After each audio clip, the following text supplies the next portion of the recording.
Hello అందరికీ. నేనైతే ఇప్పుడు 8థ్ మంత్‌లోకి వచ్చేసా.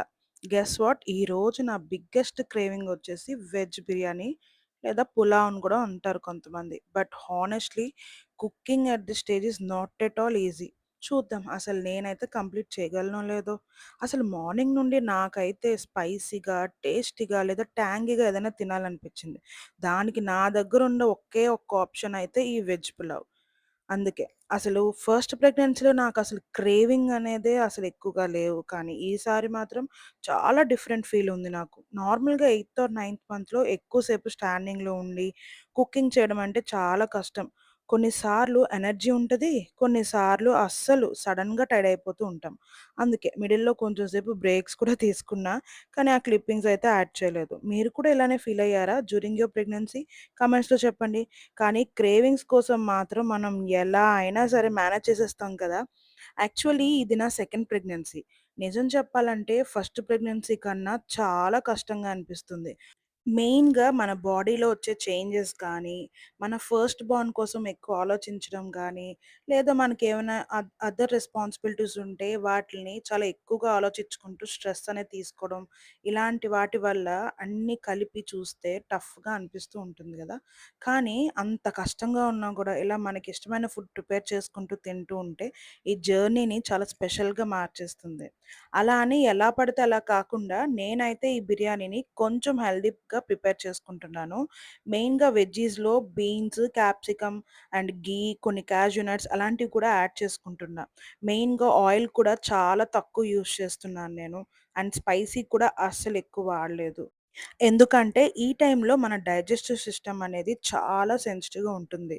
అందుకనే నేను ఎక్కువ స్పైసెస్ కూడా వాడలేదు. సో, ప్రెగ్నెంట్‌గా ఉన్న వాళ్ళకైతే నాదొక చిన్న సజెషన్ అయితే ఇస్తా. మీ బాడీ ఏం చెప్తుందో అదే వినండి. అండ్ అలానే ఆ విధంగానే ఫుడ్ తీసుకోండి. బేసిక్‌గా ఫస్ట్ ప్రెగ్నెన్సీకి, సెకండ్ ప్రెగ్నెన్సీకి చాలా డిఫరెన్స్ అయితే ఉంటుంది. ఎందుకంటే ఫస్ట్ ప్రెగ్నెన్సీలో మనం చాలా ఎక్కువ భయపడిపోతూ ఉంటాం. చాలా డబుల్ కేర్ తీసుకుంటూ ఉంటాం. చాలా జాగ్రత్తగా ఉంటాం. బట్ సెకండ్ ప్రెగ్నెన్సీకొచ్చేసరికి మనం చాలా మట్టుకు అలా ఉండమన్నమాట. ఫస్ట్ ప్రెగ్నెన్సీలో మనం ఫస్ట్ టైమ్ ప్రెగ్నెంట్ కాబట్టి ఏమో అలా చేయకూడదేమో, ఇలా చేయకూడదేమో, నాకు డాక్టర్ ఇలా చెప్పారు, అలానే ఉంటాను. ఎవ్వరు ఎన్ని ఒపీనియన్స్ చెప్పినా, ఎవరు ఎన్ని ఆప్షన్స్ చెప్పినా ప్రతీదీ పాటించాలనే ఆలోచిస్తాం. బట్ సెకండ్ ప్రెగ్నెన్సీస్‌కొచ్చేసరికి అవన్నీ ఎవ్వరేం చెప్పినా వినాలనిపించదు. బట్ ఆ కష్టం ఏంటో మనకే తెలుసు కాబట్టి, మనకి ఎంత కన్వీనియంట్‌గా ఉంటుందో అంత కన్వీనియంట్‌గానే మనం ఉండగలుగుతామనమాట. సో, నాకైతే సెకండ్ ప్రెగ్నెన్సీ కాబట్టి నేను రీసెంట్ వరకు నా వర్క్స్ కూడా నేను చేసుకున్నాను. ఫస్ట్ ప్రెగ్నెన్సీలో మాత్రం నేను ఆల్మోస్ట్ రెస్ట్‌లోనే ఉన్నాను. నాకు భయమేసింది. బట్ సెకండ్ ప్రెగ్నెన్సీలో అస్సలలా లేను. చాలా మట్టుకు నేనెంత చేయగలనో అంత చేసేసుకున్నాననమాట.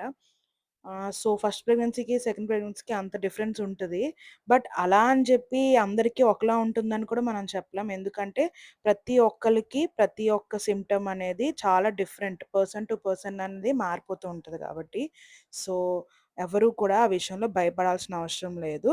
అండ్ ఆల్రెడీ ఎక్స్‌పీరియన్స్ ఉన్న వాళ్ళ గైడెన్స్‌తో మీరు ముందుకెళ్ళినా చాలు.